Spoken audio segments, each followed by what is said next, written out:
Hoy vamos a ver lo que es memoria, lo que es aprendizaje y ese inicio hacia lo que constituye la programación neurolingüística, que en lo sucesivo la vamos a llamar PNL. Ver lo que es memoria, aprendizaje, un poco lo que son técnicas de aprendizaje y lo que es mnemotecnia. ¿Ok? Cuando nosotros ahondamos un poco en este tipo de términos, el aprendizaje. El aprendizaje se da a nivel de todas las especies, porque ha sido ampliamente investigado a nivel científico, incluso hasta invertebrados. Eso es algo interesantísimo. ¿Por qué? Porque esa capacidad de ese ser vivo de lograr un output, es decir, una salida en función del ambiente que le rodea, de lo que él va captando de ese ambiente y en función de eso lograr una supervivencia, es un tipo de proceso profundamente complejo. En ese proceso está inmerso los conocimientos, está inmerso las habilidades y está inmerso un comportamiento. Se dice que cuando el ser vivo, sea del que se trate, ha logrado un aprendizaje, es sencillamente porque él ha captado información del ambiente que le rodea, del entorno que le rodea, transforma esa información y logra un output, que es una salida, para que ustedes porque de repente lo estoy pronunciando hasta mal. Esa salida, ¿qué quiere decir? Hay un cambio en el comportamiento y ese cambio en el comportamiento me va a llevar a un proceso de adaptación. Hay algo que nosotros muchas veces tenemos, que son las habilidades y son la destreza. ¿Bien? O sea, como seres muchas veces tenemos una habilidad que nacemos con ella, pero la destreza es lo que nosotros vamos a lo largo de nuestro desarrollo, desde lo que es la infancia hasta nuestros días, hasta lo que va a ser la vejez, se ve un proceso de maduración, se ve un proceso evolutivo.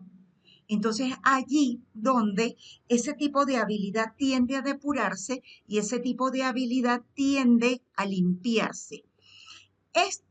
Estos términos, por lo regular, nosotros lo vemos en gestión de talento humano.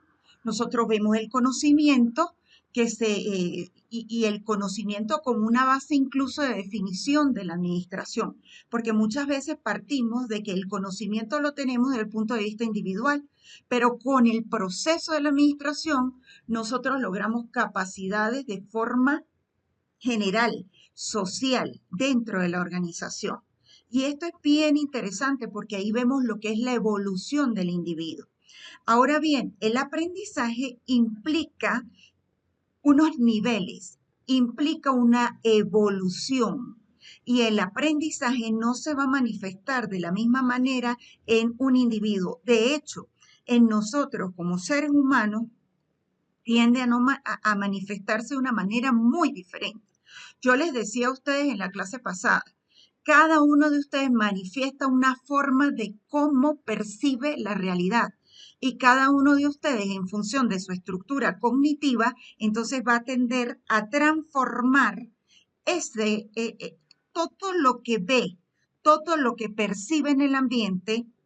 Bien, los conocimientos, absolutamente todo, ustedes lo van a percibir como una esponjita, pero ustedes cuando lo devuelven con un proceso de asimilación totalmente diferente. No es lo mismo como lo tenga Joseph o lo procese Joseph, no es lo mismo como lo procese María. Y a partir de allí entonces vemos lo que es la memoria. Y la memoria es la activación del hipocampo. Seguramente ustedes ya en la parte inicial de esta materia pues vieron la estructura del cerebro y ustedes saben que la corteza prefrontal es la se desarrolla y es la que percibe absolutamente todo. Y es la que más se duerme justamente en estos periodos de scroll y de rapidez que nosotros estamos viviendo. O sea, ya, y está científicamente comprobado. Ya vemos que hasta la industria del cine ya se está acoplando a esta dinámica que nosotros tenemos de distintas redes sociales, que todo es rápido, que todo no puede durar más de 4 o 5 segundos y que de repente ustedes ven que si algo se está mucho tiempo en una misma imagen, ustedes mismos lo repudian, ustedes quieren el cambio, porque ya venimos adaptados, ya estamos aprendiendo eso y ya eso lo tenemos internalizado en nuestra memoria. Y está ahí la corteza prefrontal como una esponjita ya percibiendo todo. Pero ¿qué sucede en la memoria? En la memoria es sencillamente el registro de la experiencia que viene producto de un aprendizaje, subyace a través del aprendizaje, de ese proceso de aprendizaje. O sea, ustedes aprendieron cuando estaban pequeñitos que produce un sonido que se llama ma. Y si ustedes lo unen los dos, dicen mamá. Eso es un aprendizaje que ustedes llevaron de niño y que ustedes ya lo llevan totalmente impregnado, pero que ya ha sido sujeto a una evolución donde ya ustedes manifiestan un total desarrollo de una comunicación, ya no es solamente mamá, sino ya ustedes estructuran conocimiento y son capaces de generar una explicación. Bien, si nos vamos al campo de la administración, una explicación de cualquier hecho organizacional dentro del ambiente en el que ustedes se mueven. Entonces, tenemos aprendizaje, que es un proceso complejo que pasa por distintos tipos, el aprendizaje, diferentes niveles, que viene desde la comprensión, desde el reflexionar, desde el someterlo incluso a cuestionamiento, para luego entonces internalizarlo, para luego poder explicarlo, para luego poder sintetizarlo. Eso es parte total de un proceso de aprendizaje en el ser humano. Pero cuando tenemos memoria, tenemos activación total del hipocampo, porque allí es donde entonces nosotros guardamos ese aprendizaje desde niño, desde lo más pequeño hasta lo más complejo y lo que les va a llevar a ustedes a un nivel adaptativo del el ambiente en el que se desenvuelve. Quiero citar aquí a Marta Alice, que es una de las escritoras, o vamos a llamarlos, sí, autoras del libro En gestión de talento humano, más reconocida y que se mantiene en el ámbito actual. O sea, ella tiene todo lo que es gestión por competencias. Y yo quiero tocar esto desde un punto de vista psicológico, sí, porque es neurociencia, pero quiero hacer el enlace hacia lo que ustedes ya vienen, digamos, dominando desde gestión de talento humano. ¿Y qué es lo que nosotros vemos con Marta Alice? Conocimientos, los conocimientos. ¿Y qué es lo que se deriva del aprendizaje? Nosotros en el aprendizaje que estamos como esponjas, y fíjense aquí la imagen que yo les traigo, ustedes ven allí como ondas, ustedes ven allí como una suerte de telas que se mueven. Eso es sencillamente lo que quiero mostrar allí, el movimiento del cerebro, cómo él capta de su ambiente, de su entorno, y cómo eso él lo va convirtiendo en un conocimiento interno, cómo él lo va procesando. Cuando yo ya toco la memoria, quiere decir que el hipocampo ha hecho entonces su acción. La corteza prefrontal lo ha recibido, pero el hipocampo ya lo tiene impregnado, ya lo tiene, si usted lo quiere, grabado, ¿sí? ¿Por qué? Porque allí entonces, ¿cómo yo devuelvo ese conocimiento y contacto con él a través de mi cerebro? Entonces, dentro del ámbito de la gestión del talento humano, fíjense que allá yo veo aprendizaje, allá yo estoy viendo memoria. En gestión del talento humano, ¿cómo lo veían ustedes? Ahí se necesita un conocimiento, pero en gestión del talento humano hablábamos de competencias. Hace un momento yo les dije a ustedes, el aprendizaje quiere decir que el individuo capta del ambiente, pero él devuelve entonces un conocimiento que es lo que, digamos, es la salida de ese proceso reiterativo. Y les decía, ese aprendizaje va desde el momento en que él lo percibe, él lo internaliza, él lo cuestiona, él lo reflexiona, pero entonces él es capaz incluso de explicarlo o sintetizarlo. Nosotros, cuando estamos en gestión del talento humano, manejamos el conocimiento, sí, como la base de ese desempeño o de ese comportamiento. Cuando hay algo aprendido, el resultado final es un comportamiento. ¿Cómo lo vemos nosotros en gestión del talento humano? Que ese talento humano tiene que tener un conocimiento, pero que demuestra una competencia. Y la competencia es sencillamente el comportamiento donde dice la persona tiene, posee el conocimiento y tiene el dominio de ese conocimiento. Entonces, es interesantísimo porque con Marta Ales ustedes hacen, en gestión del talento humano, ustedes generan descriptivos de cargo o descriptivos del puesto. ¿Cierto o falso? Alguien que me diga a través tome el micrófono y me diga, sí, nosotros elaboramos modelos de descriptivos de cargo. O nosotros en función de la función justamente organizacional, nosotros determinamos cuáles son los conocimientos y a partir de allí cuáles son las competencias. Y algo interesante, Ese dígame. ese es el bien llamado perfil de cargo de las organizaciones, a lo que ella se refiere. Eso es correcto a lo que Marta Ales se refiere y ella es la que ha creado los perfiles por competencia y gestiones por competencia. ¿Lo habían escuchado antes? Sí, de hecho en la compañía donde yo trabajaba, al principio no, pero ya a lo último los estaban implementando. Claro, como no estaban implementados desde el principio, se contrataban a personas no aptas para los puestos. Se empezó como de atrás para adelante. Según la persona que estuviese contratada en el puesto, se hacía el perfil de su cargo. Exacto. Entonces, no era que la persona se adaptaba al perfil, sino que el perfil se adaptaba a la persona. Entonces no sé si eso estaba bien hecho o estaba mal hecho, Ujú. según lo que la doctora decía. Fíjese, nosotros tenemos que primero idear un perfil de cargo, establecer cuáles son los conocimientos que debe tener la persona y las competencias. ¿Sí? Que eso viene, la competencia ya viene derivado del aprendizaje, que quiere decir que Claro. la persona ejecuta el comportamiento. Marta Alas nos dice, la competencia es un comportamiento que demuestra el individuo en la organización. Sí. Definitivamente, Entonces, ajá, los perfiles tienen que estar antes que la persona. tiene que estar antes que Sería la lo ideal. persona. Y usted cuando haga la selección, usted lo tiene que hacer en conformidad a ese perfil de cargo.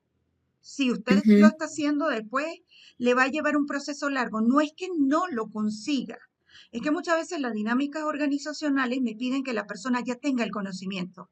¿Y qué es el claro. conocimiento? Quiere decir que la persona está devolviendo la competencia, tiene la base del comportamiento y tiene el conocimiento y tiene la competencia, lo tiene tan internalizado que la persona entonces asume tanto la base como la soft skill en la actuación. Yo puedo tener conocimiento de qué es el liderazgo ahora, pero ¿cómo lo ejerzo?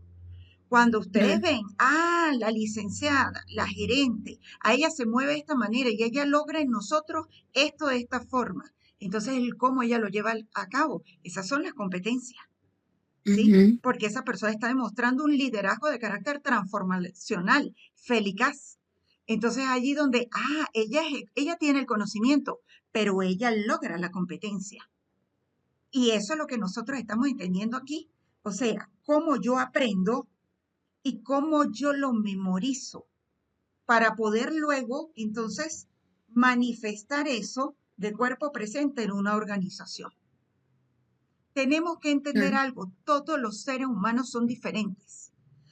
En un proceso de selección yo necesito tener el perfil de cargo, el perfil del puesto, el descriptivo de cargo, como ustedes lo quieran llamar.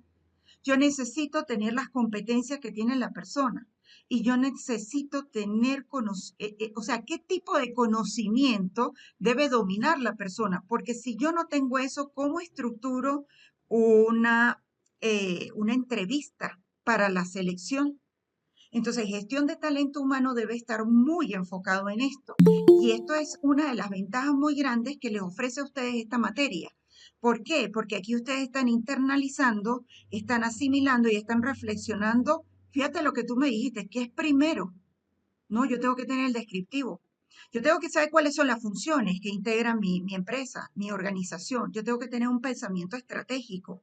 Por eso es que yo siempre les digo, muchachos, visión estratégica. ¿Por qué? Porque quizás, y se los digo, nadie es perfecto, ¿ok? Yo aquí no me presento como alguien perfecto. Tengo mis debilidades y son profundas, pero muchas veces donde me ha faltado es porque me ha fallado la visión estratégica. Y por eso es que yo les digo a ustedes, muchachos, trabajen lo que es esa visión estratégica y véanlo como una soft skill. Y por eso es que es interesante este tipo de materia, porque me lleva a reflexionar. O sea, tengo un hipocampo, yo tengo una capacidad para memorizar, pero tengo que activar el aprendizaje. ¿Por qué? Porque en la medida que yo eso lo esté soportando en un comportamiento externo, así es que yo puedo liderizar en mis grupos de trabajo y tengo que estar plenamente consciente de que ellos están en un proceso de aprendizaje en la organización y es un aprendizaje constante. Porque para eso está la teoría de gestión del conocimiento. Es un aprendizaje constante que se da. Y por eso es que la definición más actualizada de la administración incluso conecta lo que es gestión del conocimiento. Entonces, tengo aprendizaje, tengo la memorización, pero en gestión del talento humano, voy a cambiar porque me gustó mucho la participación de Paola. En gestión del talento humano, vamos a enlazar con lo que ya ustedes han visto en gestión del talento humano o incluso lo que ya ustedes están viviendo a nivel laboral. Fíjense que ustedes lo están viviendo a nivel laboral. Entonces, yo tengo que manejar conocimiento y tengo que manejar la competencia. La persona, ¿cuál es el conocimiento? ¿Tiene que saber de informática? ¿O tiene que saber de finanzas? ¿O debe saber de tributos? ¿O debe saber de leyes laborales? ¿O tiene que saber de cálculos matemáticos? ¿O tiene que saber de idiomas? Ah, pero ¿cómo ella va a manifestar a partir de ese conocimiento un comportamiento que es parte de ese aprendizaje? Reitero, el aprendizaje que implica percepción entonces de un entorno, pero que devuelve un comportamiento. ¿Y qué es una competencia? Es un comportamiento visible, de acuerdo a Marta Ane. ¿Qué es una competencia? Un comportamiento donde la persona es competente con los requerimientos del cargo. Entonces tengo iniciativa, tengo autonomía, por ejemplo, tengo pensamiento crítico, que eso es muy necesario hoy día. Parece que escucho a mi profe Villasmil. ¿Por qué? Porque recuerden que hay una ruptura en este momento. Ustedes ya lo vieron con la profe Villasmil. Yo tengo una ruptura en este momento. Yo tengo una incidencia muy grande entre lo que es mi dinámica, que antes era solamente lo que yo podía ubicar a nivel de una búsqueda, pero ahora tengo a Gemini de forma a Perplexity que me soporta o a GPT que me puedan estar soportando, a Cloud si lo tienen pago, con conocimiento actualizado, pero donde yo tengo que aplicar el pensamiento crítico como una competencia, como una soft skill, porque yo no sé cuándo ella me pueda estar mintiendo. Orientación al cliente importantísimo en las organizaciones, porque gracias a él, el cliente es el que aporta esa sangre que late dentro de la organización, porque sin él no tenemos vida. Entonces, esa orientación hacia lo que indica el cliente, a detectar comportamientos en el cliente, eso tiene que ser algo que sea intrínseco en, en lo que vivimos en el día a día en las organizaciones. La colaboración, la visión compartida, la comunicación, el trabajo en equipo, el liderazgo transformacional es parte importante de esas competencias que tenemos que demostrar como algo que se ve, que dice que es competente, que es acorde a ese cargo. Entonces, hoy sí, hoy vemos que es aprendizaje, hoy vemos que es memoria. ¿Cómo lo habíamos conectado antes? Quizás sin estar plenamente consciente de que hay un cerebro y hay un hipocampo que parte de esto, de una base, para poder lograr de forma depurada una competencia. Allá, o digamos, en lo que la neurociencia, perdón, me está diciendo, es que estamos sometidos a un proceso constante y complejo de aprendizaje, donde implica entonces la activación de la memoria para poder, digamos, grabar. Y cuando digo grabar, hagan de cuenta como si tenemos una piedra y empezamos a darle con un cincel, así, a grabar fácilmente para que eso se impregne en lo que es nuestra mente y se manifieste en un comportamiento. Yo le decía hace rato, aprender implica distintos niveles. No todos los seres humanos aprenden de la misma manera. No, en absoluto. No todos los seres humanos aprenden de la misma manera. Nosotros comenzamos por conocer. ¿Qué hace el niño? Un bebé gatea, él va tocando y él cuando empieza, está pequeñito, él se lleva toda la boca porque su forma de conocer es llevarse toda la boca. Eh, un perrito, por ejemplo, su forma de conocer es que mediante el olfato. Ellos empiezan a oler, ellos ven, pero por sobre todo oler, que es una de las principales funciones que tienen los perros. Y se los digo, por ejemplo, mi perrita, que ya va rumbo a los 16 años, a ella sus dos ojitos, sus dos lóbulos oculares están muertos, pero ella sabe cuando yo voy a salir. Y ella es a través del olfato. Ella sabe cuando yo estoy. Yo a veces me quedo calladita y entro al cuarto y la veo y ella de una vez levanta la cabeza y ella empieza a mover la naricita. Ella ya me detectó y es una de las formas. El ser humano pasa por conocer, por comprender, por asimilar. O sea, cómo se descompone todo esto, ¿sí? Cuando yo tengo que aprender inglés, entonces yo paso por un nivel de comprender, cómo a través de oraciones quizás muy sencillas, muy básicas, en tiempo presente, después yo me la llevo a tiempo pasado, que el pasado entonces es un show, y para los que, si alguno de ustedes ha estudiado francés sabe que el pasado es, bueno, pues con los franceses aquello es horrible.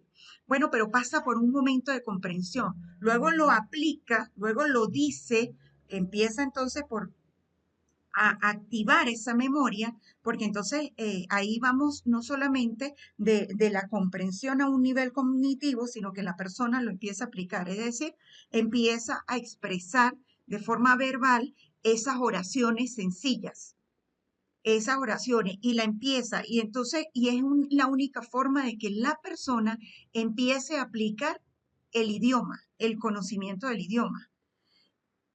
Otra fórmula es cuando ya lo resume, lo sintetiza, lo evalúa, ¿sí? Lo lleva a una vía de cuestionamiento, porque esto es importantísimo en el aprendizaje. No es que yo digamos, yo le introduzco todo eso al hipocampo y apréndaselo, ¿no? Y hay personas que tienen esa capacidad. Hay personas que con la lectura de inmediato, con técnicas muy específicas, lo desarrollan y de inmediato son capaces de devolverlo y decirlo, pero como un cuenco vacío, porque muchas veces lo pueden decir y es ahí cuando se les olvida la palabra y la persona se queda en blanco cuando está expresando o busca expresar la información. Cuando lo ha sometido a un cuestionamiento, no, porque esa persona primero lo pone en duda, busca más información, lo comprende, lo sintetiza y al evaluarlo dice, sí, esto es así y este conocimiento es así porque está basado en esto. Y es un mecanismo donde el cerebro entonces pasa por distintos niveles hasta que lo internaliza totalmente. Yo lo noto cuando hago los exámenes orales, que los muchachos empiezan con una palabra, si se les olvida la palabra, tuve una alumna que empezó a llorar de otra sección y de otra materia, que ella empezó a llorar. Y en el momento que yo le digo, pero si yo no te estoy haciendo nada, si yo no te estoy diciendo nada, no, profesora, es que me frustro, me dice, porque yo estudié muchísimo, pero puede ser que en el momento la persona lo comprendió, pero quizás no llegó a este nivel de evaluación. No lo puso en duda, sino que se aprendió como que la frase, y en el momento que se aprende la frase, pero ella no consigue, no memoriza la palabra, se pierde y queda en blanco. No, profesora, pero yo sé que lo aprendí, yo sé que yo lo estudié, pero puede ser que lo aplicó, puede ser que lo dijo varias veces, pero no lo internalizó.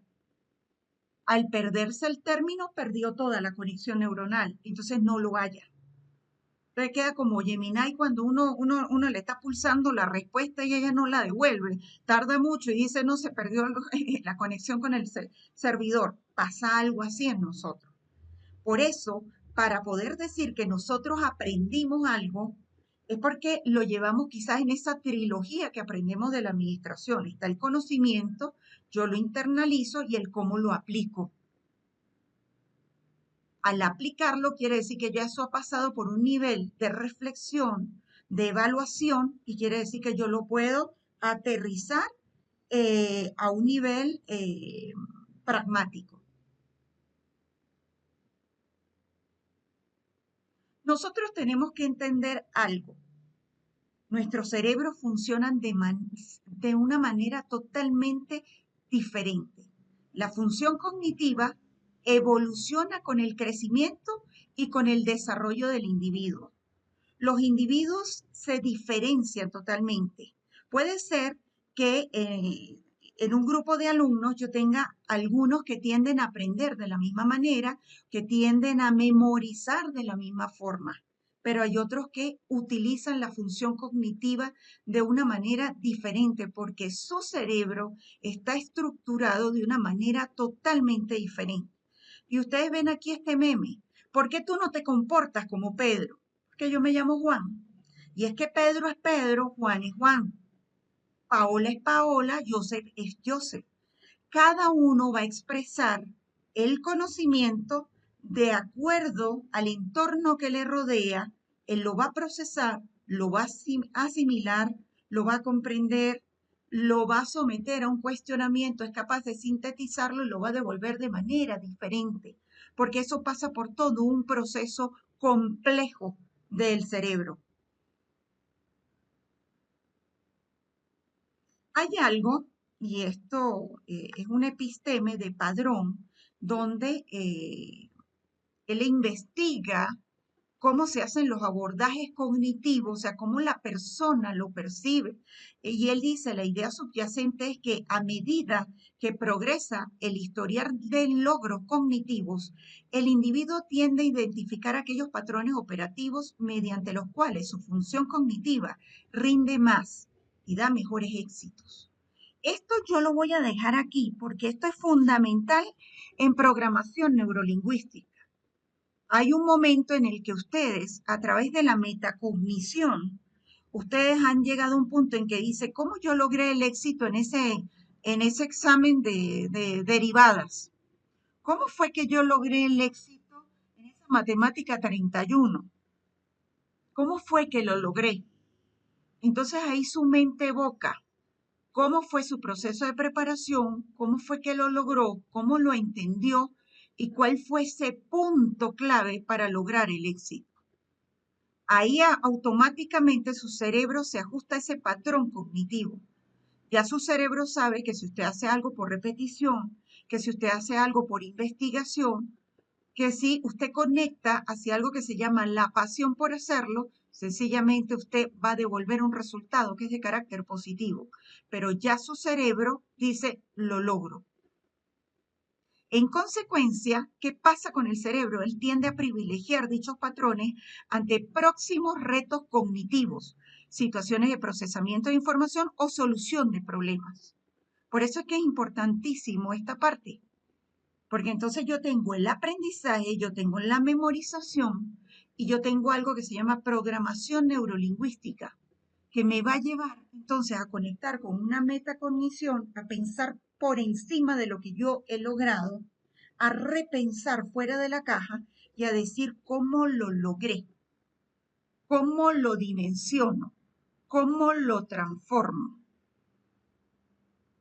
Y ese cerebro siempre va a buscar ese patrón. ¿Por qué? Porque ya hizo, digamos, una conexión neuronal y ya el cerebro sabe que allí tiene un reforzamiento positivo, que con esa actuación tiene un reforzamiento positivo. Y eso es parte de lo que es el aprendizaje. Porque el aprendizaje no es solamente que yo tengo una acumulación de conocimiento, ¿no? El aprendizaje también, como les digo, devuelve un comportamiento. Y en esa devolución del comportamiento, desde la neurociencia, me invita a hacer metacognición. ¿Qué es la metacognición? Quiere decir que yo lo veo desde fuera de la caja. Yo lo estudio, yo lo desmenuzo. Y yo digo, bueno, esto me está llevando, ¿ok? A establecer un patrón de comportamiento que como me está dando un reforzamiento positivo, yo lo tomo como parte de mi prioridad y yo lo voy a llevar a la praxis. Si yo llego a tener un reforzamiento negativo, no lo uso, lo desecho.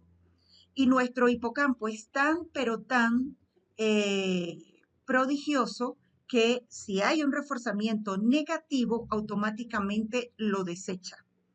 Y es parte importante de lo que debemos aprender a través de la neurociencia. Ahora bien, vamos a verlo desde el funcionamiento cerebral. ¿Qué se usa más hacia el cortical izquierdo? Hay personas que tienden, a analizarlo todo, a repensarlo todo, a establecer lógica, a razonarlo. O sea, en epistemología uno tiende a decir es demasiado positivista. ¿Por qué? Porque no ejecuta nada que no tenga un rigor, que no tenga una claridad, que no sea un modelo donde usted diga, mire, es comprobable, verificable, como cuando estudiamos la administración como ciencia. Tiene una regularidad, tiene unos principios, es verificable y es comprobable. Se ve en retrodicción y se puede ver a nivel de proyección. ¿Se acuerda? Bueno, hay personas que son así y solamente funcionan de esa manera. Por ejemplo, los ingenieros. ¿Y qué tipo de competencias son las que ellos protagonizan? Ellos hacen la abstracción, todo lo ven como un modelo matemático, todo, absolutamente todo lo ven como un modelo matemático, son profundamente financieros, son cuantitativos, ellos nada lo ven mediante una interpretación, ellos nada lo ven mediante el yo creo, no, todo tiene que ser milimétricamente cuadrado, soportado, eh, identificado, que sea de carácter comprobable. Tiene que tener una documentación infinita y absoluta, con un total apego. Hay personas entonces que funcionan así. Si usted necesita, por ejemplo, un ingeniero de construcción, usted tiene que irse por este tipo de competencia, porque ese es el que va a definir, ¿sí? Cuánto mide la pared, cómo va a establecer las bases de fundación de un edificio. Entonces yo necesito una persona que sea profundamente matemática y que tenga un pensamiento matemático y de resolución de problemas sumamente exacto. Y hay personas que son así. Cuando a mí me ha tocado trabajar con grupos digamos, equipos de trabajo, fundamentalmente los ingenieros yo trabajé para empresas constructoras y ellos son los que tienden a pensar así. Ingenieros, de alguna manera también los arquitectos, ¿bien? Personas que están en el ámbito de la auditoría tienden a ser así, porque en auditoría si usted no lo comprueba, no es viable, no es admisible para poderlo reportar. Entonces usted tiene que basarse en algo que sea realmente verificable para poder que usted diga, sí, esto está ocurriendo. Y está ocurriendo a partir, y usted empieza ahí a dar índices, a dar métricas para poder decir, sí, esto ocurre, esto pasa.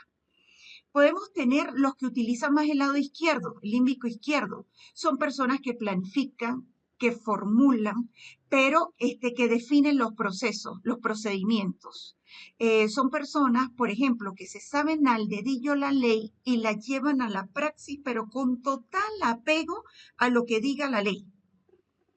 También este tipo de cerebro, o sea, no es tan matemático, pero como el anterior, pero tiende a tener un apego total, que es ese tipo de persona que dice, el procedimiento se lleva a cabo de esta manera y esa persona no le admite a usted que usted le haga algo que se diferencie a lo que está escrito en los manuales o a lo que está escrito en los tipos de instrucciones.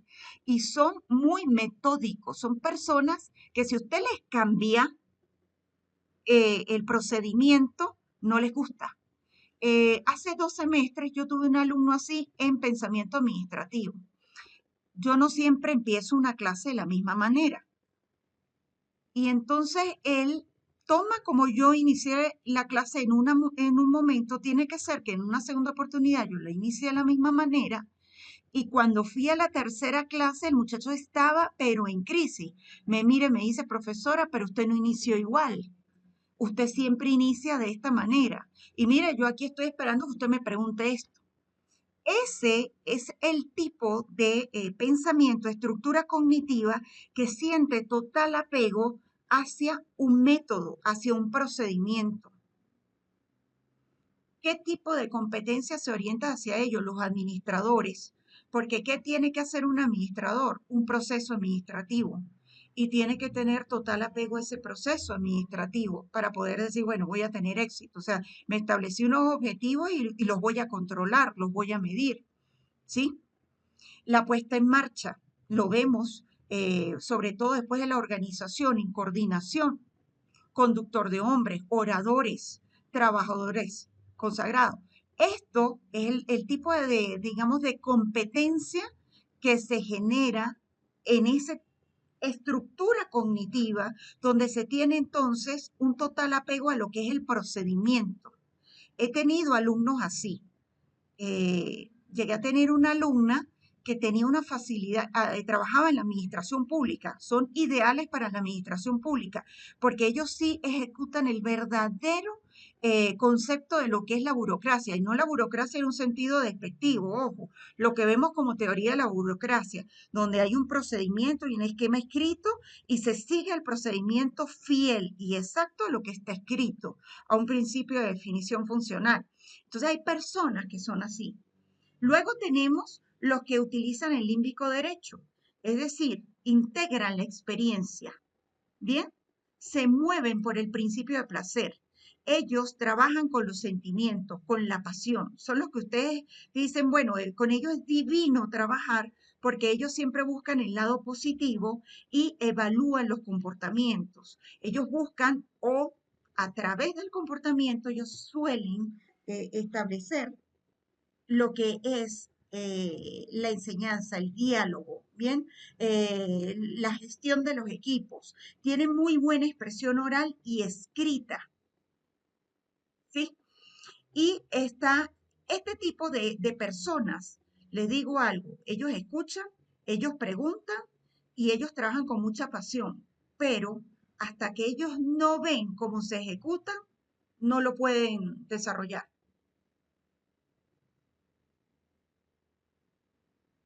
Entonces, fíjense, aquí yo tengo el que es cuadriculado, matemático, muy racional. Aquí yo tengo el que tiene un apego total a lo que son los procedimientos, pero aquí yo tengo el tipo de colaborador que hasta que él no lo ve y no lo ve en la praxis, no lo entiende. Y no sé si ustedes han visto personas así, que cuando tienen que hacer un proceso, un procedimiento ante cualquier cosa, no sé, ¿qué les digo yo? Ir al registro mercantil, a la constitución de una compañía. Eso así tan fácil o tan sencillo, puede ser que usted le narre a la persona, no, tienes que ir allá, y entonces tú llevas esta documentación y esto pagas y entonces te metes a la página y tienes que hacer esto. Y la persona queda en las mismas y dice, yo no entiendo nada. Porque esa persona hasta que no lo ve desarrollado, no lo puede desarrollar. Otra estructura cognitiva, entonces, son los que utilizan el cortical derecho. Estos son personas que buscan la síntesis, son personas que utilizan mucho la intuición, la imaginación, la visualización. Estos son personas que son muy orientadas hacia las artes. ¿Cuáles son las competencias? Son muy creativos, son innovadores por naturaleza, llevan el espíritu, las ganas de crear todos los días y de cambiar. O sea, esta persona usted no le puede crear el procedimiento que tiene este tipo de estructura cognitiva, porque esta colapsa. Y el tipo de pensamiento o cuando usted tenga a alguien dentro del grupo con estas características, que es el artista del grupo, que es el que tiene visión de futuro, es el que tiende a mirar en un paso adicional. Usted le dice que el procedimiento es X, Y, Z y ese entra en crisis. Entonces, como ustedes pueden aquí observar, hay distintas posturas hacia el aprendizaje y sin duda alguna los cerebros, como les venía indicando, son totalmente diferentes y depende de cómo es la persona. Ahora les pregunto yo a ustedes, este tipo de postura no quiere decir que usted sea 100% matemático. No quiere decir que usted sea 100% artístico. O sea, siempre vamos a tener una mezcla de un poco de todo. Dentro del ámbito de la administración, sí le digo algo. Ustedes deben tener eh, un apego hacia los procedimientos, pero también tienen que tener la visión de futuro, tienen que tener una buena expresión oral y escrita y, por supuesto, tienen que tener una tendencia hacia la resolución de problemas. Como les estoy indicando, para Marta Ales, esto se entrena. Para Marta Ales, las competencias la persona las manifiesta a través de un comportamiento. Entonces, por eso es que es interesante la metacognición, porque allí es donde usted se somete un poco a ese proceso reflexivo y usted en el trabajo que lleva a diario, usted dice, bueno, ¿cuáles son las competencias que yo necesito potenciar, que yo necesito reforzar y, digamos, fortalecer? Por eso es que es muy importante. Entonces, yo parto de un supuesto. Yo parto de que todo cerebro está sometido a un aprendizaje. Acciona la memoria, pero también cuando yo esté en gestión de equipos, yo tengo que ver cómo actúa la persona y cómo es su estructura cognitiva y cómo yo puedo lograr, ¿sí? Esa flexibilidad neuronal de tal manera que la persona logre ajustarse un poco a lo que el entorno le está exigiendo, de tal manera que él devuelva el comportamiento y la competencia que sea idónea. Esto es interesantísimo porque fíjense, hace un momento Paola me decía, profe, pero ¿por dónde parto yo? Bueno, la empresa lo está haciendo así y entonces ahora tiene un sentido, digamos, o un resultado positivo. Y es que nosotros partimos del modelo por competencia para selección de personal, para perfeccionamiento, potenciar los descriptivos de cargo, pero también para las capacitaciones. A mí me gusta unir neurociencia con gestión del talento humano para que ustedes conecten la ventaja de este tipo de seminario. En las capacitaciones yo tengo que considerar cuáles son las características que tengo de mi equipo de trabajo.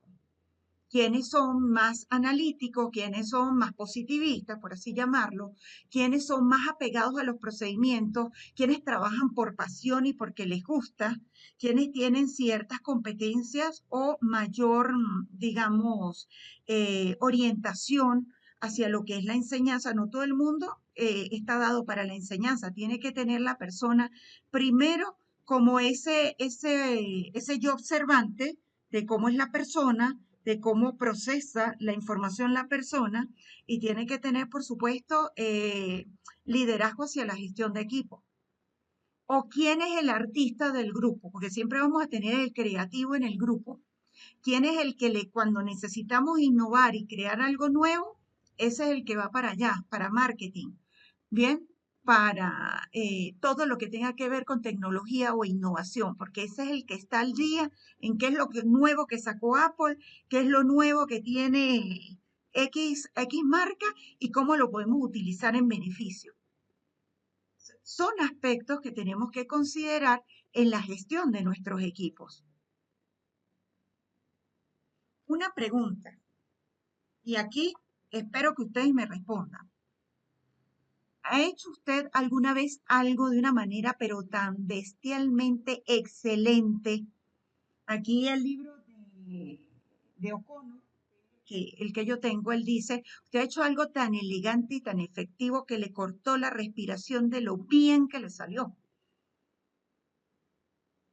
Ha habido ocasiones en que ha estado realmente satisfecho con lo que hizo y se preguntó cómo lo logró. Y ahora les pregunto yo a ustedes, ¿se han detenido en ese proceso de metacognición? De analizar, oye, qué bien me salió, cómo lo logré, ajá, y de pensar un poquito más allá por etapas, cómo fue que lo logró. Pregunto, ¿lo han hecho? ¿Se han sentado a analizarlo?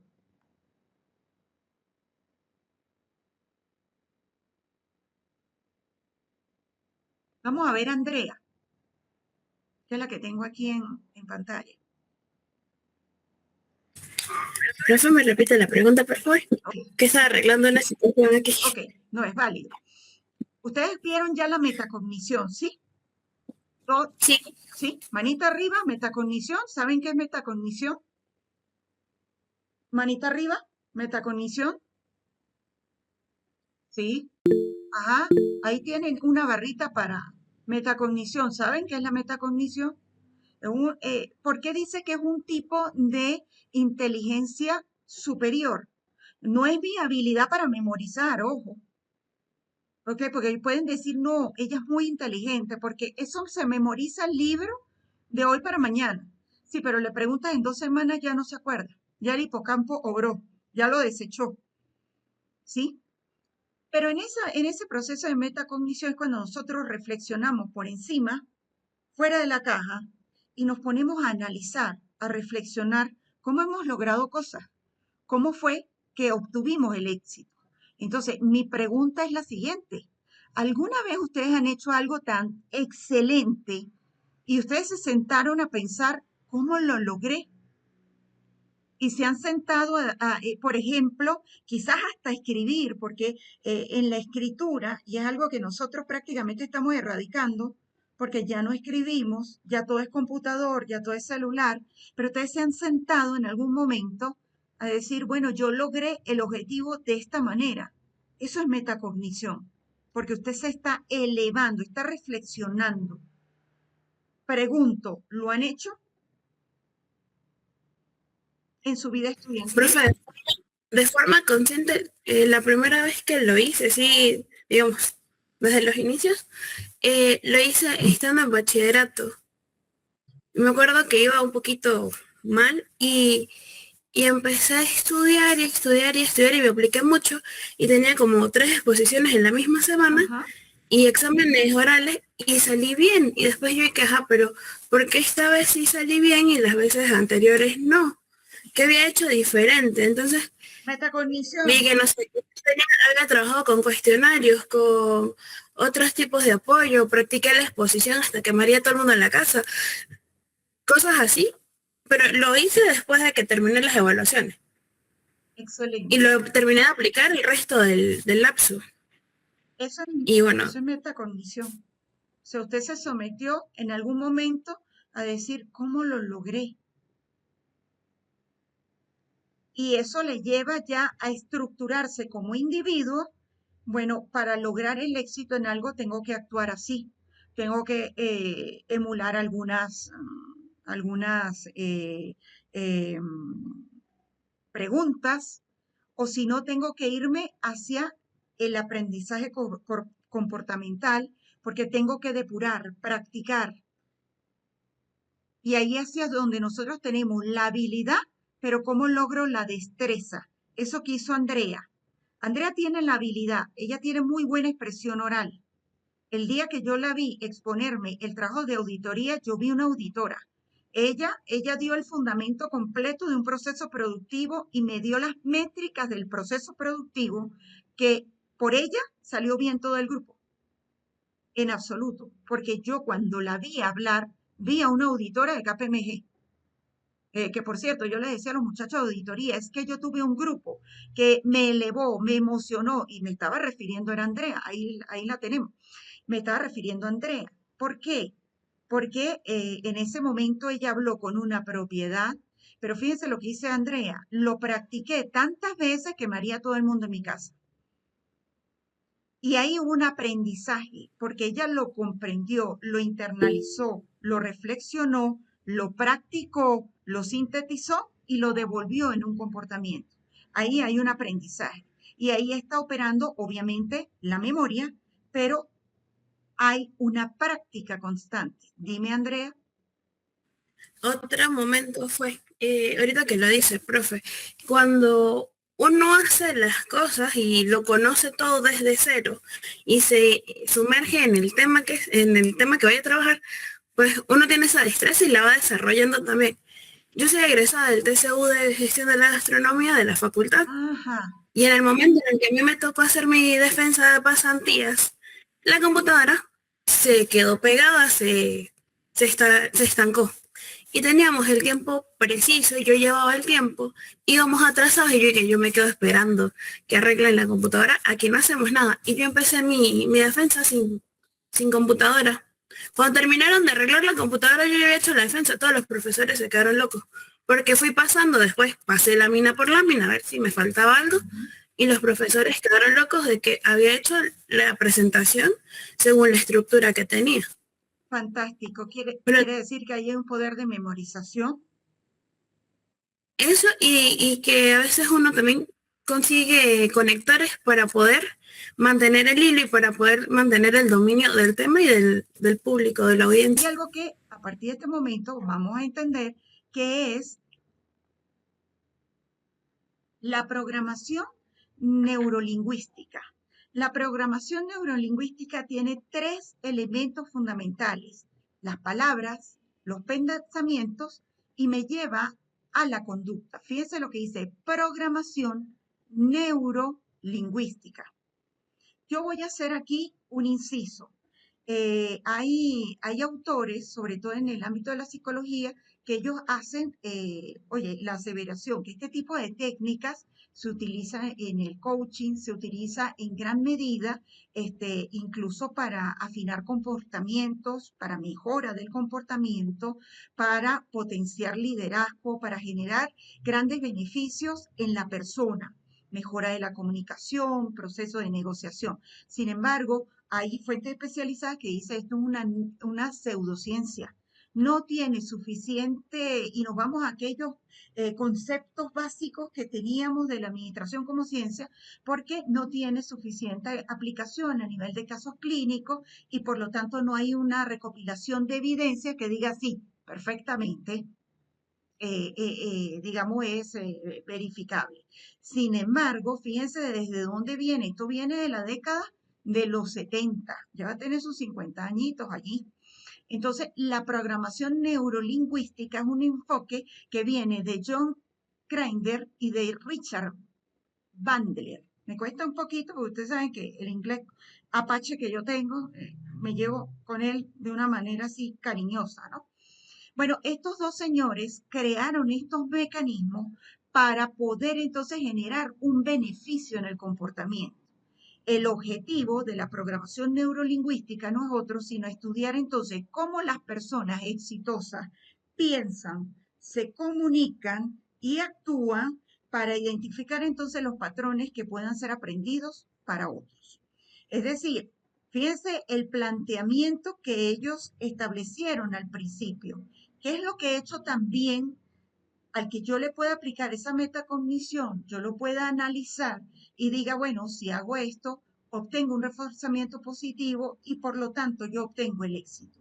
¿Qué es en lo que ellos se enfocaron? Bueno, vamos a ver cómo los que han logrado un resultado positivo, qué es lo que ellos han hecho, cómo ellos se comunican, cómo ellos piensan y cómo ellos lo llevan a la praxis y cómo ellos se comunican.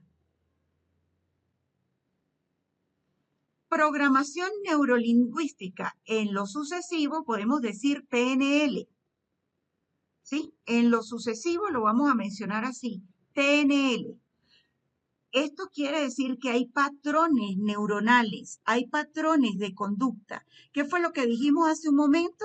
Que nuestra estructura cognitiva suele entonces revisar lo que vimos de Padrón, del autor Padrón, suele revisar cuáles son qué es exactamente lo que nos ha dado éxito y entonces yo tiendo a emularlo y lo llevo entonces a una repetición de carácter habitual. Por eso es que ellos le llamaron programación, porque entonces implica comportamientos, hábitos en la persona que construyen un reforzamiento positivo. Neuro, porque hace referencia a un sistema nervioso, porque estamos haciendo referencia a qué parte del cerebro se está usando en mayor medida, si la derecha, si la izquierda, cómo es que estamos potenciando la corteza prefrontal, qué es lo que nuestro hipocampo le está dando mayor prevalecencia. Entonces, hace referencia al sistema nervioso y a cómo percibimos el mundo mediante nuestros sentidos. Neuro, porque en programación neurolingüística, les digo algo, nosotros tendemos a percibir, así como hace un momento les dije, hay una estructura cognitiva que es totalmente diferente para uno y para otro. Es que nosotros percibimos el mundo de una manera muy diferente. Hay personas que son visuales, hay personas que son auditivas, hay personas que son kinestésicas. Entonces, el kinestésico es como la estructura cognitiva que hace un momento yo a ustedes les definí, que es el que hasta que no lo ve en la praxis, no ve cómo lo hacen, él dice, no, yo no entiendo nada, y lo puede leer, no lo entiende. Hasta que él no ve cómo se hace, no lo lleva a cabo. Hay personas que tienen que, para ellas, entender, ver todo absolutamente ordenado, porque si ven algo desordenado, no lo entienden. Son profundamente visuales. Hay personas auditivas que puede ser que por el tono de voz de alguien captan la idea rápido y la recuerdan y la reproducen en su mente, así como una canción, pero es por el tono de la persona. Y ese auditivo pasa mucho en los músicos, porque ellos tienden a recordar por acordes, ellos tienden por notas musicales. Y eso es neuro, eso se ve en la programación neurolingüística, porque ¿cómo lo vas a percibir? Si eres más visual, si eres más kinestésico, o si eres más olfativo, o si eres más auditivo. A mí, yo les digo algo, yo tiendo a ser auditiva para ciertas cosas. En el caso del aprendizaje de los idiomas, no sé si a ustedes les pasa, a mí me pasa, si la persona tiene un tono de voz como muy peculiar, entonces yo me aprendo las frases en el idioma más fácilmente. Pero dentro de la programación neurolingüística, no es solamente como yo activo cerebro, si soy visual, si soy kinestésico, si soy auditivo, no es solamente como yo potencio esa conducta, sino también es lo lingüístico, la comunicación. Entonces, la comunicación, lo verbal, es solamente un 7%. Esto según Aguado y Aguilar. Pero lo no verbal, o sea, el cuerpo comunica en un 55% y la voz en un 38%. Entonces, allí, ¿qué es lo que nosotros vemos? Que el proceso lingüístico, el proceso de la comunicación es sumamente complejo, porque nosotros no lo logramos consolidar nada más por la emisión verbal, no solamente. Entonces, fíjense todo lo que lleva la programación neurolingüística. Yo estoy desde una metacognición analizando cómo logro un objetivo, nosotros que somos administradores, que estamos acostumbrados a un pensamiento por fases, ¿ok? ¿Cómo logro esto? Pero también cómo activo mi cerebro y cómo le saco provecho a la activación de mi cerebro. Y del otro lado, entonces, cómo lo comunico. Y lo comunico de distintas formas. No es solamente lo verbal, no es el sonido en sí, es el cuerpo y es la expresión corporal. Es más, dentro de la programación neurolingüística incluso son los movimientos oculares, son las expresiones microfaciales que nosotros ejecutamos. Este tipo de conocimiento, muchachos, es muy bueno cuando ustedes están analizando selección de personal. ¿Cuáles son los beneficios? Mire, de acuerdo a O'Connor, que es el libro que yo les mostré a ustedes, O'Connor, ellos dicen, la PNL están como cuando tenemos el problema epistemológico de la administración, ¿no? Igualito, es ciencia, entonces otros dicen que es una pseudociencia, pero entonces ellos aquí llegan e introducen epistemológicamente, bueno, es un arte, porque cada persona le da un toque personal. ¿Y qué es lo que yo les enseñé a ustedes hoy? ¿Qué es lo que ustedes se llevan hoy? Que cada cerebro procesa la información de una manera diferente. No es lo mismo el que es cuadriculado, el que tiene un pensamiento positivista, al que tiene apego a los procedimientos, al que, oye, hasta que no lo ve, no lo hace. O al que se la vive, ese es el artista, se la vive en una creatividad total. ¿Y por qué no lo hacemos así?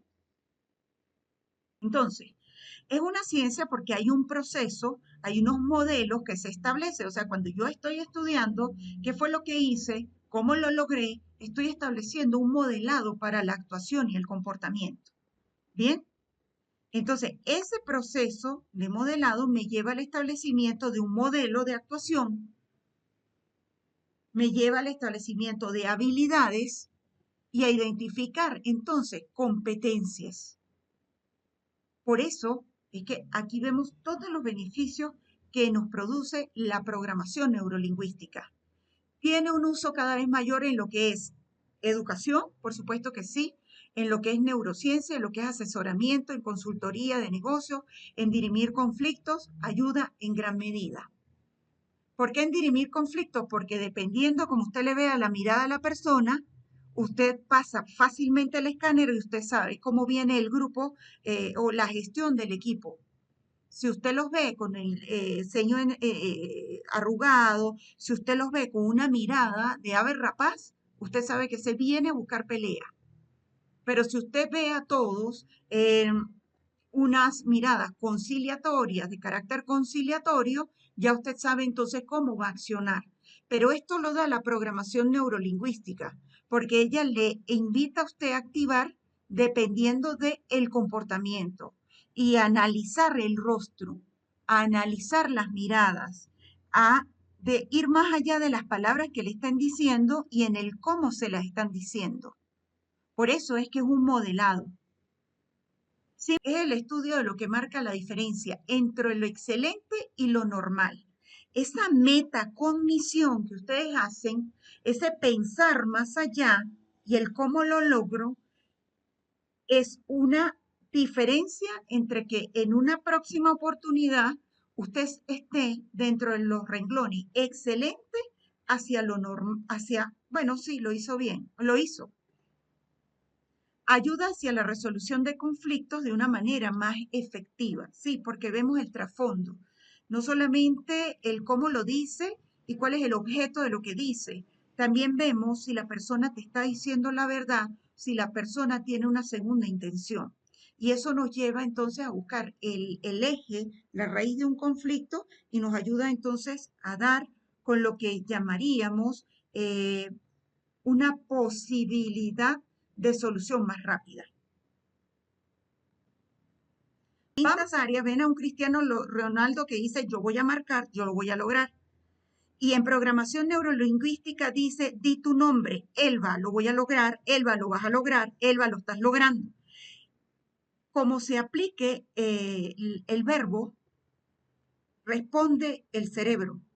Entonces, en neurociencia no dice lo vas a lograr, sino lo estoy logrando. El ando y el endo, que es esa ejecución en tiempo real, los especialistas en neurociencia dicen, di tu nombre, seguidamente dice, lo estoy logrando, lo estoy consiguiendo, lo estoy marcando. Porque acompañado con tu nombre le estás dando la orden al cerebro, por ende el cerebro lo ejecuta. Esta es la parte importante que hoy en esencia quiero que se lleven. Quisiera al menos 2 personas que no sea Andrea, que me digan 3 cosas con las que se hayan quedado el día de hoy?